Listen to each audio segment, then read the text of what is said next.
Depuis 3 ans, il bouscule le monde du cinéma avec son application mobile et pas seulement en Belgique car il est parti à l'assaut des États-Unis. Il a fondé The Green Shot qui permet de réduire en temps réel l'empreinte carbone des tournages de cinéma. Bonjour Max Hermans. Bonjour Frédéric.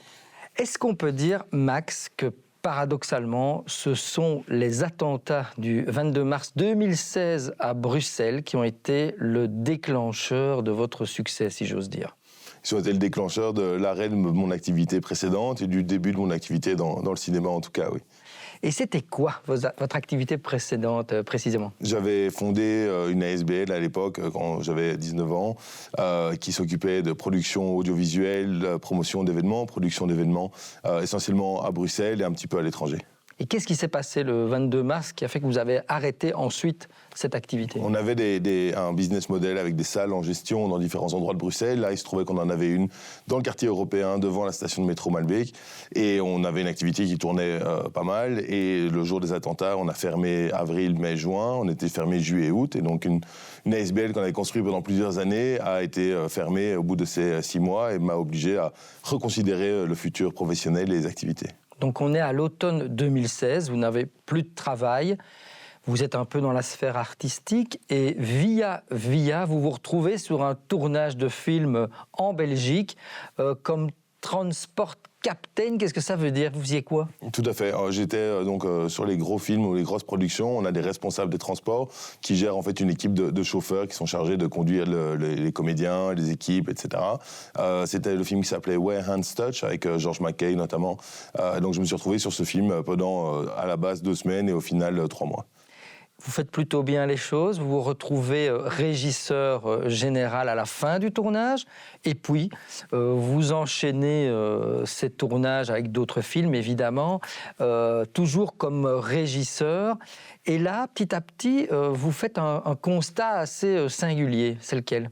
Tout à fait. En fait, j'étais donc régisseur général sur des coproductions internationales essentiellement. Cette position de régisseur général est vraiment un bras droit du directeur de production sur tout l'aspect logistique et organisationnel du film.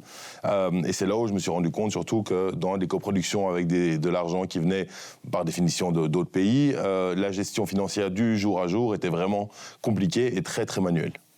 C'est-à-dire qu'on ne contrôlait pas vraiment les dépenses ou il y avait trop de papier, trop de paperasse? C'était quoi le problème? Toutes les dépenses sont contrôlées, mais on a un facteur temps qui jouait peu en la faveur du producteur, ni en faveur des techniciens au plateau.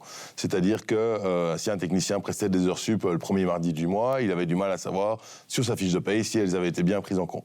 Si un coproducteur français demandait au coproducteur belge où il en était dans le budget, il fallait un temps de plusieurs semaines parfois pour recouper l'ensemble des informations et donner une situation financière qui n'était déjà plus bonne parce que le film avait continué à tourner pendant ces quelques semaines. Donc c'est-à-dire quoi? Les comptables ou les producteurs s'arrachaient les cheveux à l'époque? Le métier était peu ou pas digitalisé. C'est-à-dire que c'est énormément de bouts de papier dans un bureau, énormément d'encodage et de réencodage manuel.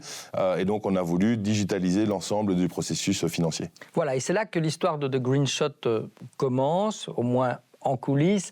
Vous avez l'idée, justement, pour résoudre ces problèmes, de développer un outil de suivi, une solution numérique. Et là, vous la développez avec votre père, qui est, depuis 30 ans, expert dans le monde informatique. Qu'est-ce que vous développez exactement, alors? Oui, donc lui a 30 ans d'expérience en conception de logiciels de sécurité et gestion de temps. On n'a jamais eu une entreprise ou une aventure ensemble professionnelle. Et donc, quand je suis arrivé en lui expliquant même mes problèmes à moi au sein de mon département, ça correspondait à une problématique que lui avait réglée depuis des années sur différents grands comptes, à savoir par exemple des entreprises de transport ou de banques, etc. Donc on a réadapté ce modèle informatique au monde du cinéma avec les complexités afférentes. Et donc, c'est quoi alors la double spécificité de cette application mobile? Il y a à la fois la gestion, une espèce de tableau de bord pour injecter des notes de frais, des heures prestées, vous l'avez dit, Et en parallèle, vous avez aussi l'idée, parce que ce n'était pas évident, de développer une espèce de calculateur de bilan carbone sur les tournages, c'est ça? Oui, en fait, c'est vraiment lié à la réalité des financiers sur le film. On a énormément de financements publics en Europe et de plus en plus, ces financements publics sont liés à une mesure d'impact carbone. On s'est rendu compte, quand ces certifications ont commencé à voir le jour, que toutes les données qui étaient demandées du côté carbone, on les avait d'une autre façon du côté financier. Donc notre idée était de ne pas traiter le flux carbone comme un flux parallèle à la production, mais vraiment de l'insérer dans le flux financier. C'est-à-dire que dès qu'une information rentre, on la mappe d'un côté vers le budget et de l'autre côté vers son impact supposé carbone. C'était totalement novateur quand vous avez présenté ça. Oui, parce on sortait du Covid avec des Covid managers qui avaient coûté énormément d'argent à la production. Et là, le green arrivait avec des Covid managers qui étaient parfois même rebrandés en green manager. Et donc, moi aussi, en étant en plateau et surtout du côté logistique, il est clair que si avec des producteurs, on parle uniquement de durabilité, on n'est parfois pas très bien reçu. Alors que là, on a une approche où on vient parler de finance, on vient dire on a des propositions pour réduire le coût financier d'un projet et réduire par ailleurs le coût carbone. Et donc, voilà.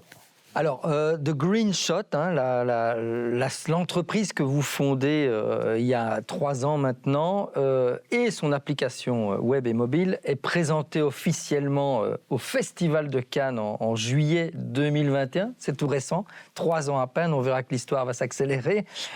Évidemment, les réactions sont d'emblée enthousiastes dans le milieu? Oui, donc juillet 2021, c'est le premier festival de Cannes post-Covid.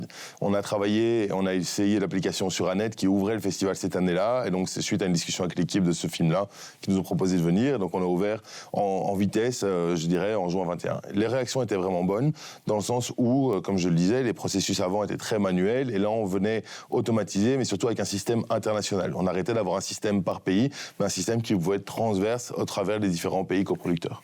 Vous avez été surpris de l'accueil ? C'était en effet une bonne surprise parce que c'était la première fois où on sortait vraiment dehors avec l'application. On était surpris de l'accueil du monde anglo-saxon, c'est-à-dire des Américains et des Anglais. Quand moi j'ai cherché si un système tel que celui-là existait, je n'en ai pas trouvé. Et quand on a commencé à avoir des Américains et des Anglais qui ont des industries beaucoup plus lourdes que ce qu'on a chez nous, arriver en disant merci d'avoir réconcilié tous ces différents systèmes en un seul endroit, c'est là où on s'est dit qu'il y avait vraiment un coup à jouer. Ouais. Donc vous avez été pas vraiment surpris du succès, peut-être de son accélération après, on y reviendra. Mais est-ce qu'on peut dire aussi que vous avez surfé sur un effet de mode, si j'ose dire? Les producteurs voulaient verdir leur image? C'est pas tellement un effet de mode, c'est plus un besoin de l'industrie à ce moment-là. Les producteurs sont représentatifs de ce qui se passe dans la société. On a des gens qui sont de plus en plus engagés vers une transition, mais certains ne le sont pas du tout. Et donc on arrive avec une volonté de simplification de tous ces processus de rapports environnementaux, parce qu'avec un rapport, on ne va pas réduire l'impact carbone. Avec un rapport, on va juste avoir un chiffre sur lequel on va pouvoir commencer à travailler ensuite. Et donc oui, c'est en effet une vraie demande et un besoin des producteurs aujourd'hui. Alors, ce qui a participé aussi au succès, c'est que vous avez reçu quelques récompenses internationales. On peut peut-être en citer une ou deux. Oui, on a eu plusieurs récompenses internationales. On a eu le Production Tech Innovation of the Year en Angleterre. On a surtout été reconnu par la Commission européenne avec un appel à projet que nous avons gagné avec le soutien d'Europe Média aussi, qui a permis de lancer aussi l'activité dès le début. Ça a boosté votre réputation ? Ça a boosté la réputation et puis ça donne la crédibilité aussi d'avoir des reconnaissances de l'industrie elle-même, mais aussi extérieures à l'industrie. Alors là, la machine est enclenchée et là, vous commencez à penser à des acquisitions. Vous faites une première acquisition en France, Ouvise, qui est une start-up française. Pourquoi vous décidez de franchir ce cap? Qu'est-ce qui était intéressant à ce moment-là? On a un logiciel qui est complètement intégré du point de vue financier. Une fonctionnalité que nous n'avions pas, c'était la fonctionnalité vraiment de planification des équipes, donc toute la partie planning.